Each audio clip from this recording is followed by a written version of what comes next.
Hi, this is Annalise Polenzani, and this is my presentation for the mini ethnography report, and this is for Ed 6350. So what we're going to go over is the students that I have. I have a brother and sister, so that's why it's two students. The services they received and are currently receiving, the questions I asked them and their responses, my analysis, and references. So, like I said, I had a brother and a sister, and their names are changed. These are not their real names. So they are, I'm going to go with Chinggis Send and Callan Send. So Chinggis is a third grader, and he is 8 years old. And Callan is a seventh grader, and she is 12 years old.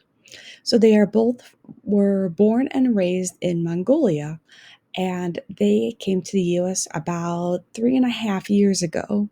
So they've been in the U.S. school system for about 3.5 years because they came in January, and they are at the schools and they're in the district that I teach at. So that's how I know them, and they are also my neighbors. So I got to interview them in person. So and we'll talk about that in a little bit. So Chinggis and Callan's culture. So like I said, they're a Mongolian. So this is the Mongolian flag. The red represents the passion of the Mongolian people, and the blue represents the sky. And in their home, they had a picture of Genghis Khan. I thought this was interesting, and I related it to like how my grandparents I had a picture of Pope John Paul II in their home because they related. He was a big person to the Catholic culture, so I thought that was interesting. But I'm like, oh, it makes sense. So, with my district, we have the EL program. So, students that are exposed to another language at home are screened. And then, if they score below a certain test, they are put in the EL program with an EL teacher. If they score above a certain number, then they are not in the program. And some students receive an interpreter, especially if they are brand new and need extra help adjusting. And every year these students take the access tests, and then depending on that score they either continue with the EL program or they exit the program and go to the general ed classrooms. So the questions I asked them were all about learning language in Mongolia, so learning Mongolian, and how they are learning English here in the US. I also asked them about their home lives, along with, I asked their mother too, since, of course, gotta ask. And then I asked their mother, yeah, about her language learning experience also. So what I found out was from the students and their mom that language was easier learning it in Mongolia. And the mom believes it's because everyone spoke Mongolian, including their friends and family. So it was more like immersive versus now in the US, it's half English, half Mongolian. So it's a bit trickier. And they're all learning English, and it has its challenges.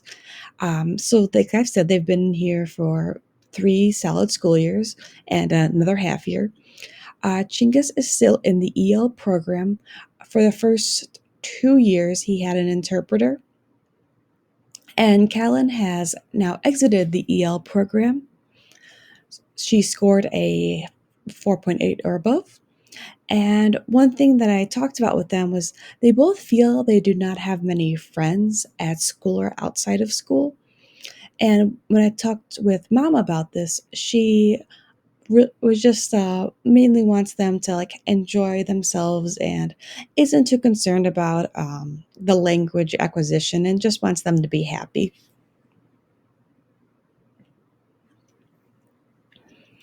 So the learning theories that this relates to is the 5 stages of language acquisition for a second language. So Chinggis is currently on the speech emergence section. So he's a little bit behind because we're going on to the fourth year, and he's still on that third stage, while Callan is advanced because, again, for those 3 years, she's already at advanced fluency. And these observations come from myself, that has been their teacher. I taught Chinggis for a summer school session, and I taught Callan when she was in fourth grade.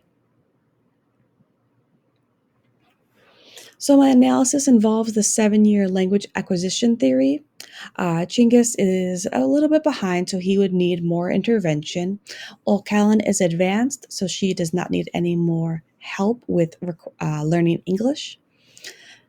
Some positives that I found that helped with learning the second language was focused tutoring to figure out what exactly they need to work on. Is it grammar? Is it vocabulary? Immersion is a big help too. So focusing on that language that they need to learn. I found that a negative was the for Chinggis was to have his interpreter.